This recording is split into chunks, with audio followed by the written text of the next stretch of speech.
धरा धरा धरा धरा श्री राधा राधा राधा राधा राधा राधा श्री राधा राधा राधा राधा राधा राधा श्री राधा राधा राधा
राधा राधा राधा राधा जय जय श्री राधे जय जय श्री राधे जय जय श्री राधे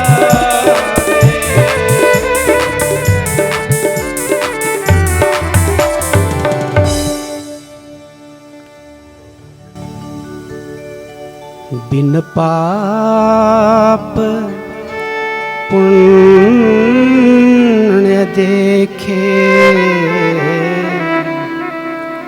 आती हो दौड़ी दौड़ी बिन पाप पुण्य देखे आती हो दौड़ी।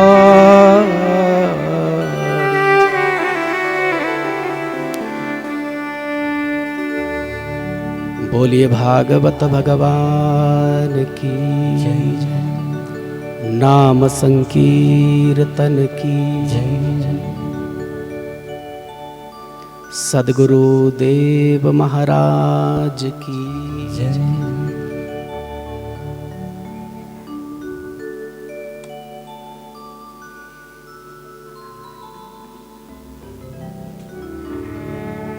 अखिल रसामृत सिंधु सार विग्रह परम मंगलमय परमात्मा अखंड अनंत अचिंत्य अभेद्य अनिर्णीत अनिर्वचनीय अनंत कोटि ब्रह्मांड नायक व्रजजन कुलपाल श्री राधा हृदय आगार परम प्रियतम सदैव गोलोक धाम विराजित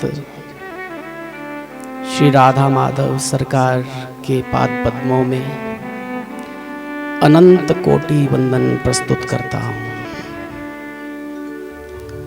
जन्म देने वाले माता पिता के चरणों में प्रणाम करता हूँ। भक्ति देने वाले सद्गुरु के चरणों में प्रणाम करता हूँ। मेरे जीवन को सुसंस्कृत बनाने में जिन संतों की गुरुओं की भूमिका रही है उन सबके चरणों में सादर दंडवत करता हूँ। श्री वृंदावन की रज के कण कण को प्रणाम करता हूँ। ब्रजांगनाओं के चरणों की धूल को प्रणाम करता हूँ। विश्व के समस्त संतों विचारकों भक्तों प्रेमियों के चरणों में प्रणाम करता हूँ। श्रीमद्भागवतांतर्गत समुपस्थित आदरणीय विद्वत जनों के चरणों में प्रणाम करता हूँ। श्रेष्ठ और ज्येष्ठ जनों को सादर अभिवादन प्रस्तुत करता हूँ। इस श्रीमद्भागवत की पतित पावनी चित्त शोक विनाशिनी सरिता में स्नान करने हेतु सूक्ष्म रूप से जो शक्तियां विराजमान हैं, उन सभी शक्तियों को सादर अभिवादन, सादर वंदन इस व्यास मंच से मैं प्रस्तुत करता हूँ। प्रभु प्रेम पिपासु भगवद रसा कथा रसिक भावुक आप सभी श्रोतृवृंदों का श्रीमद् भागवत की इस पतित पावनी कथा के तृतीय दिवस में मैं आपका स्वागत और अभिनंदन करता हूँ।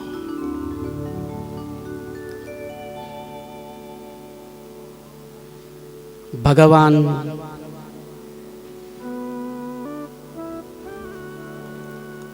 अपनी भगवत्ता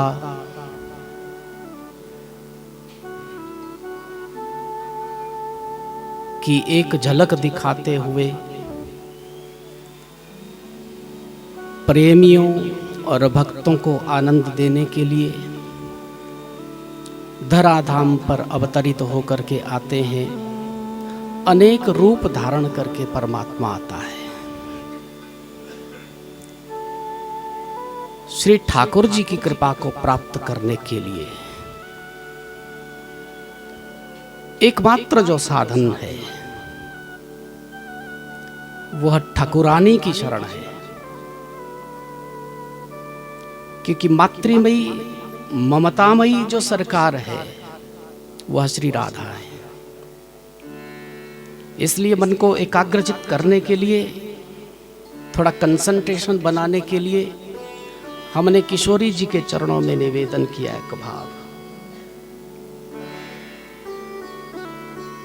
विशेषता क्या है? बोले विशेषता ये है कि बिन पाप पुण्य देखे आती है दौरी दौरी। परमात्मा तो पाप और पुण्य का हिसाब देखता है,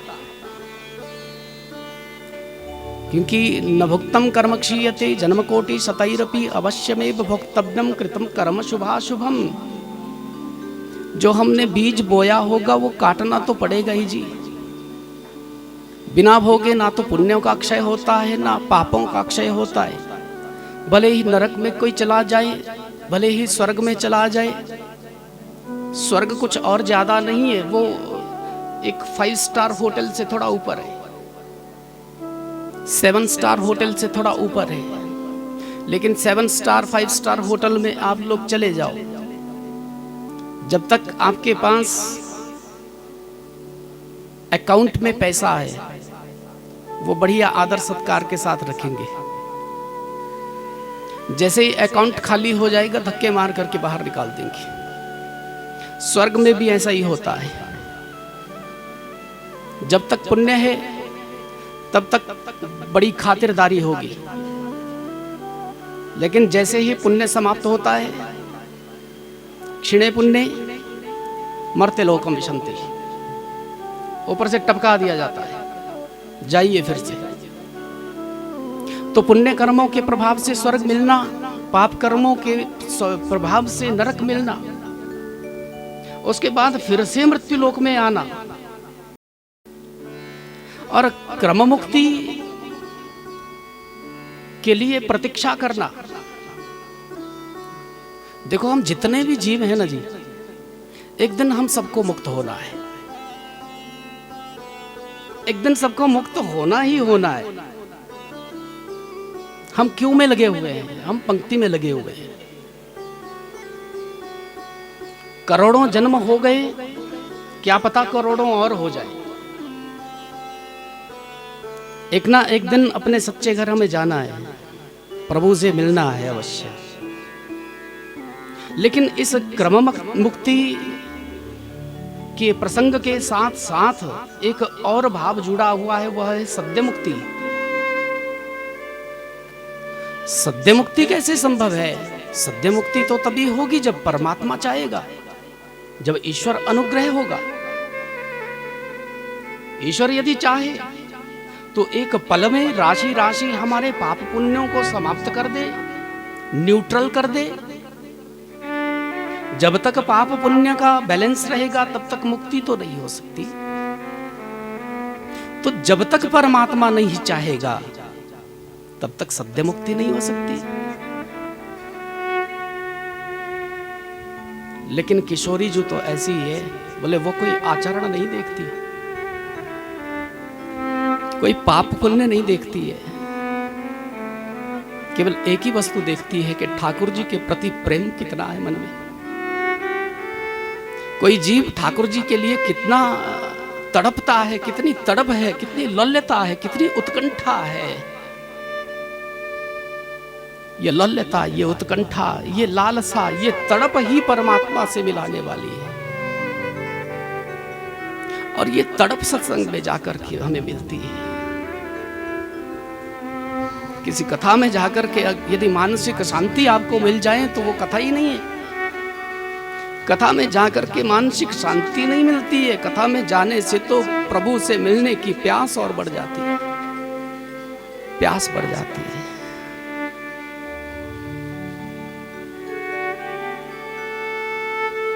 इसी प्यास को पाने के लिए 4.5 वर्ष के बालक ध्रुव ने मधुबन में प्रभु से पुकार करी है। हमने कल दर्शन किया है, कथांतर्गत हमने श्रवण भी किया है। 4.5 वर्ष का एक छोटा सा बालक प्रभु को पा सकता है, हम क्यों नहीं पा सकते? कैसा भाव था उसके हृदय में, कैसी लगन थी उसके हृदय में, कैसी आर्त विनय रही होगी वो, कैसी पुकार रही होगी। जब ध्रुव ने पुकारा था प्रभु को, ओम नमो भगवते वासुदेवाय, इस मंत्र से, तो देवताओं के भी प्राण अवरुद्ध हो गए थे। ऐसी करुण पुकार को सुनकर के परमात्मा मधुबन में इस ध्रुव के सामने आकर के प्रकट हो जाते हैं। सुंदर स्तवन ध्रुव ने किया है।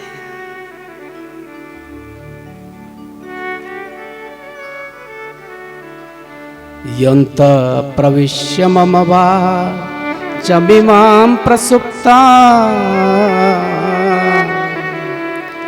संजीवयत्य खल शक्तिधर स्वधाम्ना अन्याश्च हस्तचरण श्रवण त्वगादि प्राणान्नमो भगवते पुरुषाय तुभ्यम्। जो भगवान मेरे अंतःकरण में प्रवेश करके मेरी सोई हुई प्राण शक्ति को जागृत कर रहे हैं, ऐसे प्रभु को प्रणाम करता हूं।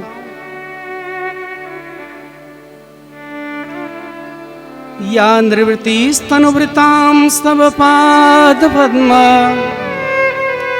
ध्यानात् भवज्जनकथा श्रवणेन वा स्यात्। स्वब्रह्मणि स्वमहिमन्यनपि नाथमा भूत् किन्त्वन्तकासि लुलितां पततां विमानात्।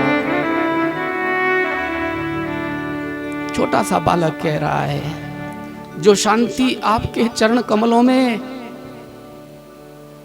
मुझे लगता है परब्रह्म की प्राप्ति में भी वो शांति नहीं होगी, वो आनंद नहीं होगा। जो आनंद आपके भक्तों की कथा सुनने में है, मुझे लगता है स्वर्ग में भी वह आनंद नहीं होगा। यमराज की पाप रूपी पैनी तलवार की धार से काटा जा रहा ये जीव नरक में गिरा जा रहा है। ऐसी परिस्थिति में उसे क्या चाहिए? ठाकुर जी ने कहा, जो चाहिए वो मांग ले, जो चाहिए वो मांग ले। ध्रुव, आज मैं प्रसन्न हो गया तुझ पर। ध्रुव जी कह रहे हैं, भक्ति मुहु प्रवहताम त्वयि मे प्रसंगो भूयादनंत महताम अमलाशयाना इन्नाब्जवल्वण स्वल्लण मुरो व्यसनम भवाब्धिम निश्चय भवद गुण कथामृतपानमत्ता। एक कृपा कर देना, एक करुणा करना ठाकुर। यदि आप मुझ पर अति प्रसन्न हो गए हों तो मुझे अपने चरण कमलों की अमल भक्ति प्रदान करना। अमल भक्ति देना। आश्चर्यचकित हो गए बृहस्पति, इंद्र इत्यादि जो वहां उपस्थित थे। इतना छोटा सा बालक अमल भक्ति की मांग करता है। ध्रुव जी जानते हैं कि दो प्रकार की भक्ति परमात्मा की होती है, एक मल भक्ति है, एक अमल भक्ति है। जिस भक्ति में कोई मांग होती है वह मल भक्ति, गंदी भक्ति है। जिस भक्ति में परमात्मा से कुछ भी मांग लिया जाए वह अमल भक्ति नहीं है। ध्रुव कह रहा है मुझे मल भक्ति नहीं देना, मुझे अमल भक्ति दे देना।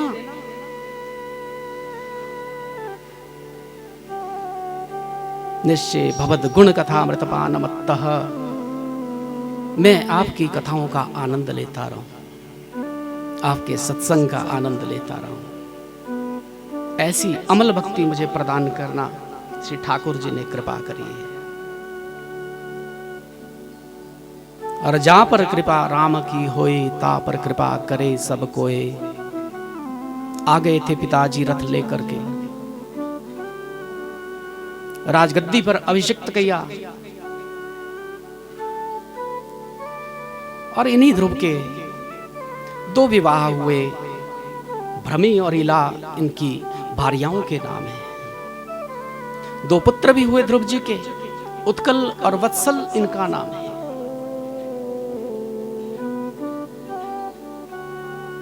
एक बार अपने मौसेरे भाई उत्तम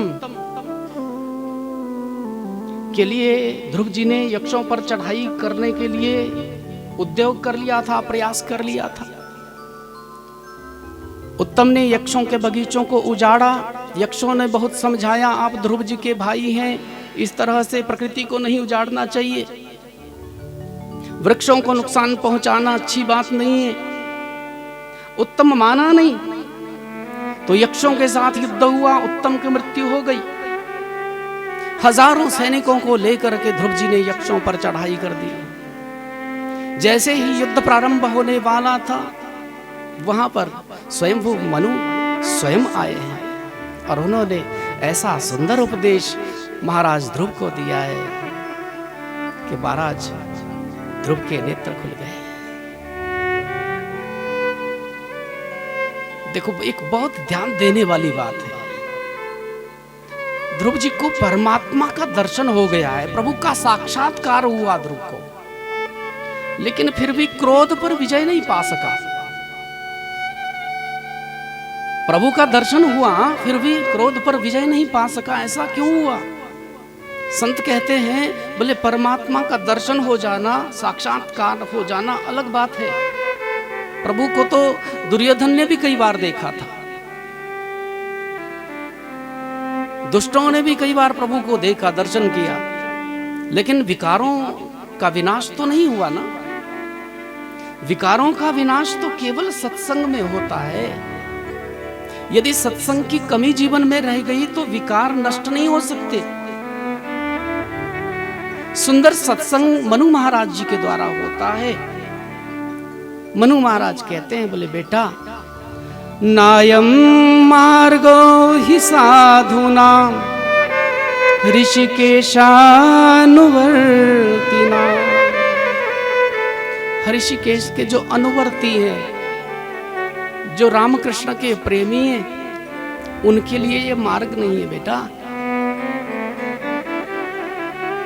एक उदंड भाई की मृत्यु के बदले हजारों यक्षों को मारने के लिए तुम तैयार हो गए, ये कहां का न्याय है? आया है सो जाएगा, राजा रंग का फकीर, एक सिंहासन चढ़ी चला, एक बंधा जंजीर। इसकी मृत्यु इसी तरह से निश्चित थी। तुझे तो भजन करना चाहिए। ऋषिकेश का अनुवर्ती है, भगवान का अनुयायी है। प्रणाम किया बाबा को। इन्हीं ध्रुव ने 36,000 वर्षों तक राज्य किया। एक दिन एक देवी सामने प्रकट हुई। ध्रुव ने प्रणाम किया और पूछा, परिचय, आप कौन है देवी, क्यों आई हो यहाँ पर? उन्होंने कहा, मैं मृत्यु देवी हूं, सबके जीवन में आती हूं। आपका समय पूर्ण हो गया है महाराज, आपको मेरे साथ में चलना पड़ेगा। पहले मुझे तो स्वीकार करना ही पड़ेगा, फिर नरक में जाओ चाहे स्वर्ग में जाओ, वो निर्णय बाद का आएगा।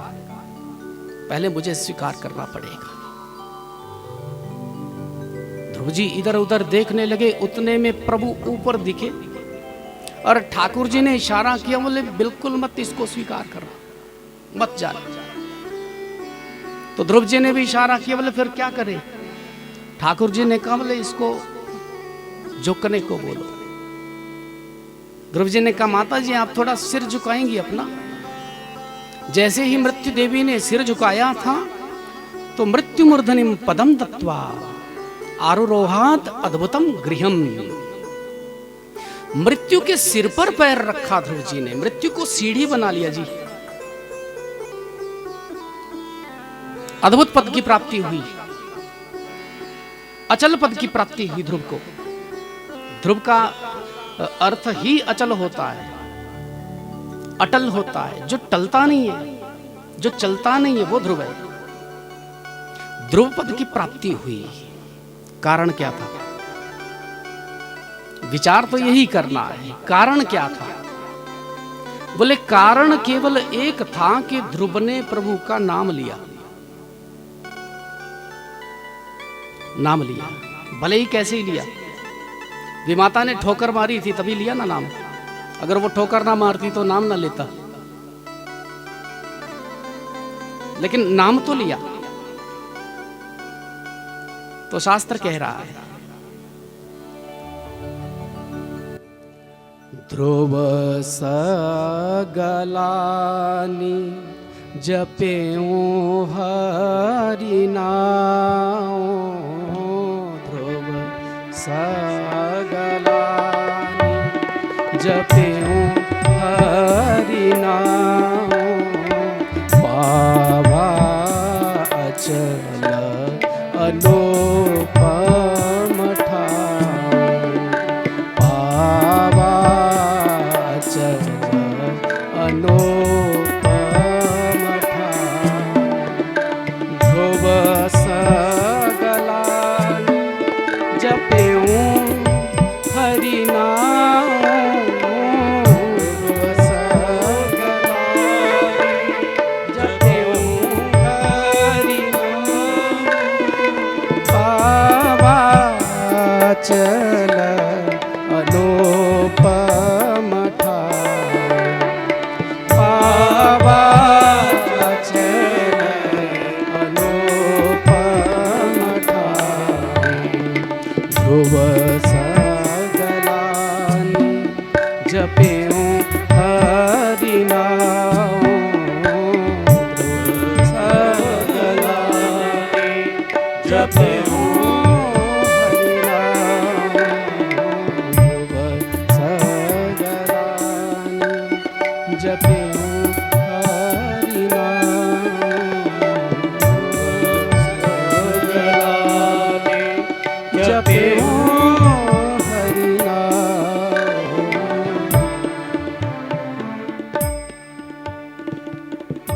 ध्रुव ने गलानी से हरि नाम जपा, गलानी से हरि नाम जपा और पावा अचल अनुपम ठाऊं, अचल अनुपम पद को प्राप्त किया। कोई प्रेम से अगर जपेगा तो क्या उसको प्रभु प्रसन्न नहीं होंगे उस पर? उसने तो गलानी से जपा था, कोई प्रेम से जपेगा तो भगवान क्या फिर पक्षपात करेंगे? नहीं करेंगे। तुम्हारे मन का प्रेम देखा जाता है, हमारे मन का भाव पढ़ते हैं प्रभु। केवल किसी संस्कृत के स्तोत्र से ही भगवान को प्रसन्न किया जाए ऐसा नहीं है। वो दुनिया की सब भाषाओं को जानने वाले हैं। इतना ही नहीं, जिसकी कोई भाषा भी नहीं होती है उस भाषा को भी जानने वाले हैं। परमात्मा तो हृदय के भाव को पढ़ने वाला है। जरूरत है तो इस बात की कि हम सर्वत्र परमात्मा को कैसे देख लें। सर्वत्र हमारा भाव परमात्मा के प्रति कैसे बने। ध्रुव के वंश में परम धर्मात्मा एक राजा हुए जिनका नाम था अंग। अंग राजा का विवाह मृत्यु की पुत्री सुनीता के साथ में संपन्न हुआ। इनके यहाँ एक बेटा हुआ जिसका नाम था वेन। वेन अति दुष्ट राजा हुआ। यज्ञ ज्ञादक बंद करवा दिए, साधु ब्राह्मणों की हत्याएं होने लगी। न यष्टव्यम न दातव्यम न होतव्यम द्विजा क्वचित इति निवार्य धर्म भेरी घोषेण सर्वसः। सब और उसने ऐलान कर दिया, कोई यज्ञ नहीं होगा, कोई दान नहीं होगा। एक दिन ऋषियों ने हुंकार भरी थी तो वेन का ही विनाश हो गया, समाप्त हो गया राजा। पृथ्वी का सम्राट कौन होगा? वेन की टांगों का मंथन हुआ तो एक छोटा सा ठिगना सा जीव प्रकट हुआ, मनुष्य प्रकट हुआ। बोले ये तो राजा बनने का अधिकारी नहीं हो सकता है। फिर बाजुओं का मंथन हुआ। जब वेन की बाजुओं का मंथन हुआ तो मंथन से स्वयं भगवान ही पृथु रूप में प्रकट होकर के सबको दर्शन देने लगे। बोलिए पृथु भगवान की जय। दुर्भिक्ष पड़ा, अकाल पड़ा पृथ्वी पर। वेन के अत्याचारों से पृथ्वी ने औषधियों को निगल लिया। कई वर्षों तक जल नहीं वर्षा, वर्षा नहीं हुई। लोग भूखों मरने लगे। भगवान पृथु ने पृथ्वी का दोहन किया। स्वयंभू मनु बछड़ा बने, पृथ्वी दोहन किया। पृथ्वी ने पृथु पर प्रसन्न होकर के सब औषधियों को फिर से प्रकट कर दिया। इन्हीं पृथु ने अपने जीवन में 99 अश्वमेध यज्ञ किए। 100 अश्वमेध यज्ञ करने वाला इंद्र पद का अधिकारी होता है। इंद्र को भय हो गया कहीं मेरी गद्दी छिन ना जाए। पृथु से आकर के कहते हैं आप 100 यज्ञ मत करिए, क्या आपको इंद्र पद चाहिए? पृथु ने कहा मुझे तो नहीं चाहिए, मैं तो अपने कर्तव्य का पालन कर रहा हूं। इस मनुष्य जन्म में आया हूं तो यज्ञ करना मेरा कर्तव्य है। यदि आप चाहते हैं कि मैं 100वां यज्ञ न करूं तो बिल्कुल नहीं करूंगा।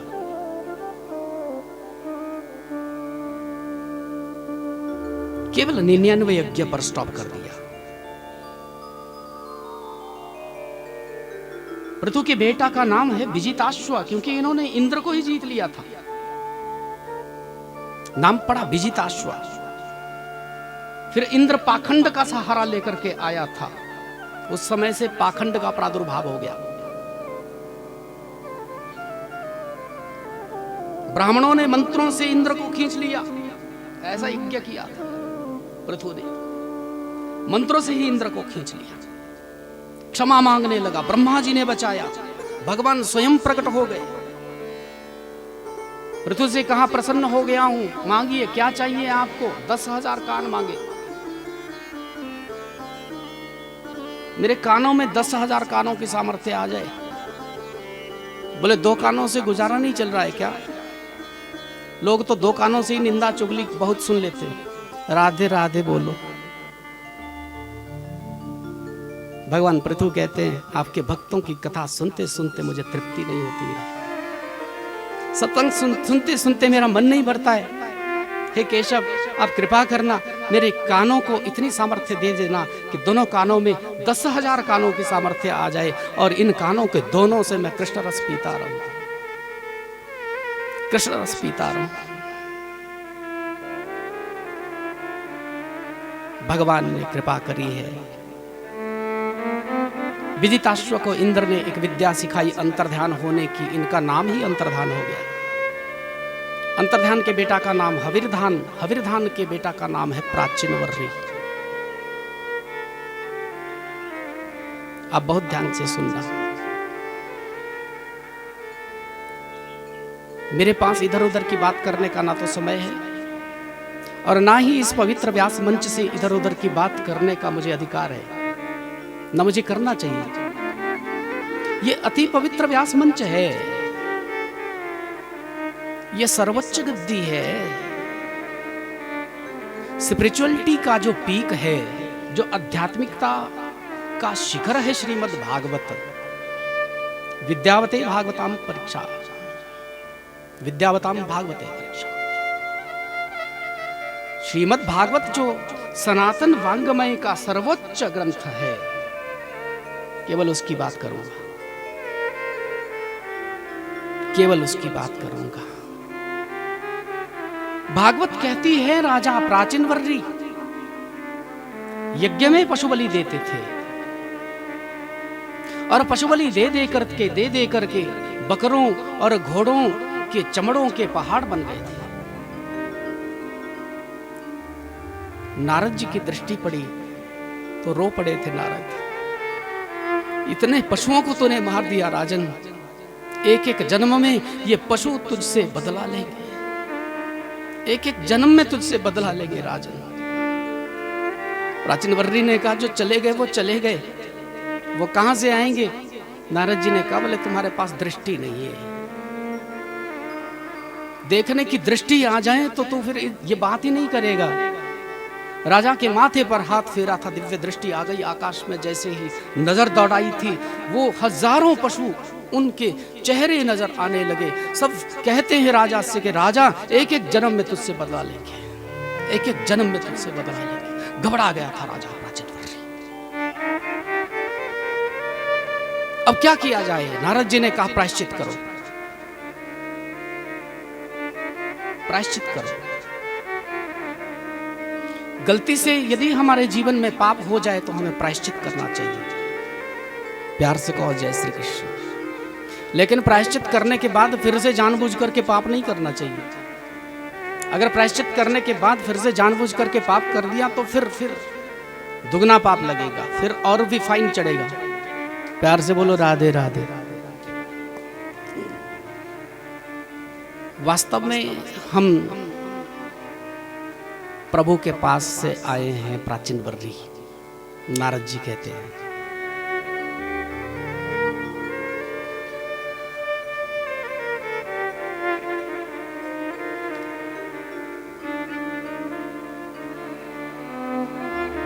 बोलिए भक्तवत्सल भगवान की जय।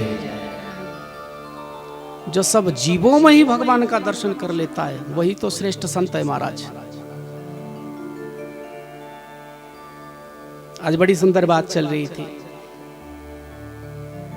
एकनाथ जी महाराज गंगोत्री से जल भरा, गंगा जल, मन में संकल्प हुआ रामेश्वर में चढ़ाया जाएगा, पैदल यात्रा करेंगे। गंगोत्री से जल भरा, रामेश्वर तक पहुंचते पहुंचते बहुत समय लगा था, कई दिन लगे थे।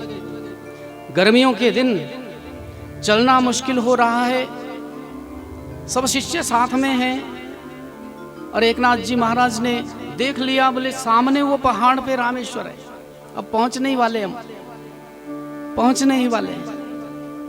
इतने में एकनाथ जी महाराज ने देखा गर्मियों में उस रास्ते पर एक जीव तड़प रहा है, गधा तड़प रहा है, जल नहीं मिलेगा तो मर जाएगा, प्यास के मारे व्याकुल है, तड़पता है। एकनाथ जी महाराज जो गंगोत्री से गंगा जल लाए थे ना, वो उस गधे को पिला दिया, गधे को पिला दिया।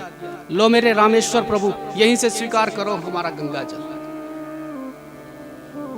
भगवान प्रकट हो गए, शंकर भगवान बोले मुझे इस रूप में भी तूने पहचान लिया, इस रूप में भी तूने मुझे पहचान लिया। तो प्रत्येक जीव में जो भगवान का दर्शन कर ले वह श्रेष्ठ संत है महाराज। दक्षिण भारत में एक संत हुए टुकड़िया महाराज, टुकड़बाजी करते थे। उन्होंने एक सुंदर भाव गाया है, हम भी गुनगुनाते हैं उसको।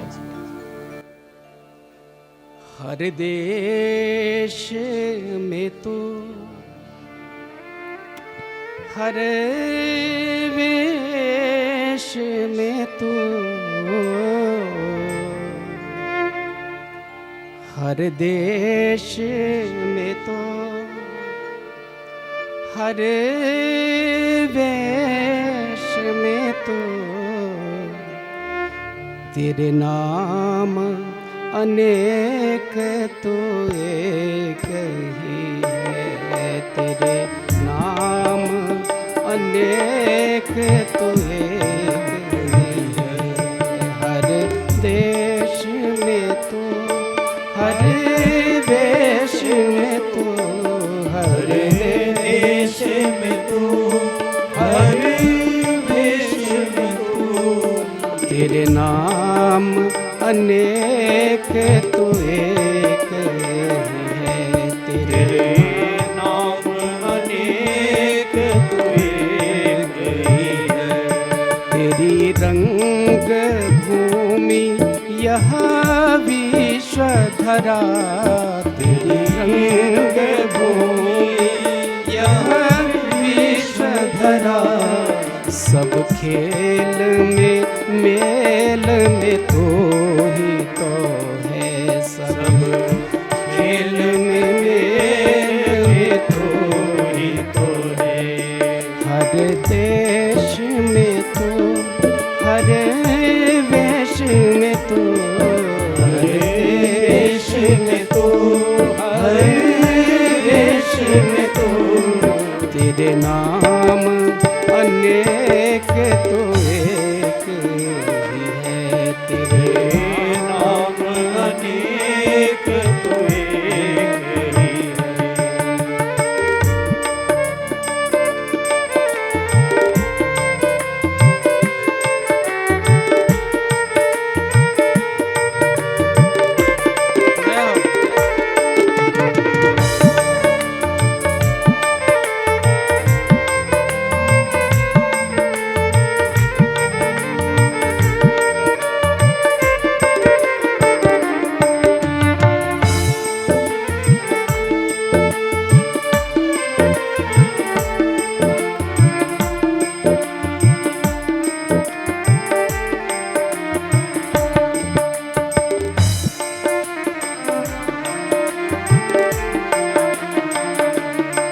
सागर से उठा बादल बनकर, बादल से फूटा जल हो करके। सागर से उठा बादल बनकर, बादल से फूटा जल हो करके। सागर से उठा बादल बनकर, बादल से फटा जल हो करके। सागर से उठा जल हो करके, बादल से फटा जल हो करके। फिर नहर बना नदिया गहरी, बना नदिया गहरी।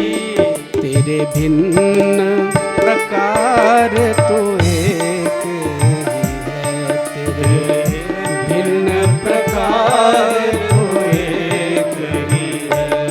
हर देश में तो, हर वेश में तो, हर देश में तो, हर वेश में तो तेरे नाम अनेक तो एक ही है। तेरे नाम अनेक तो एक ही है।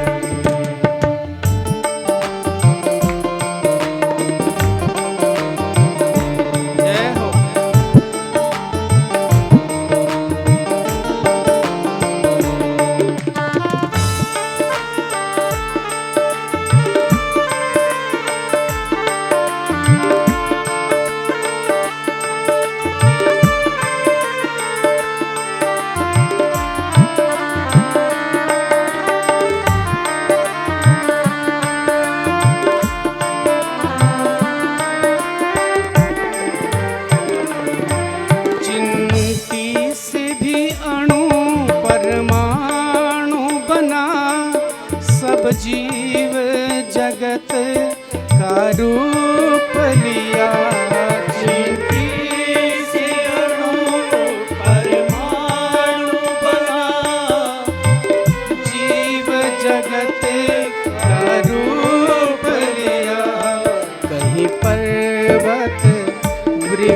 विशाल बना, कहीं पर्वत वृक्ष विशाल बना, सौंदर्य तेरा तो एक ही है, सौंदर्य तेरा तो एक ही है। हर देश में तो, हर वेश में तो, हर देश में तो, हर वेश में तो, तेरे नाम अनेक तो एक ही है, तेरे नाम अनेक तो एक ही है।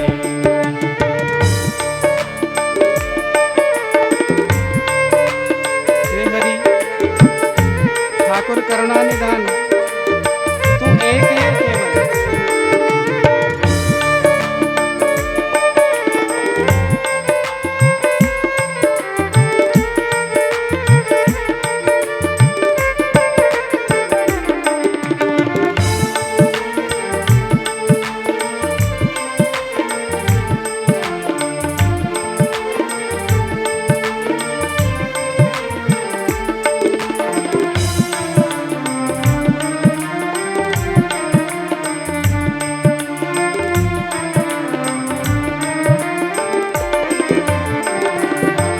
यह दिव्य दिखाया है जिसने, वह है गुरुदेव की पूर्ण कृपा। यह दिव्य दिखाया है जिसने, वह है गुरुदेव की पूर्ण कृपा। टुकड़ई कहे कोई ना और दिखे, टुकड़ई कहे कोई ना और दिखे, बस मैं अरु तू सब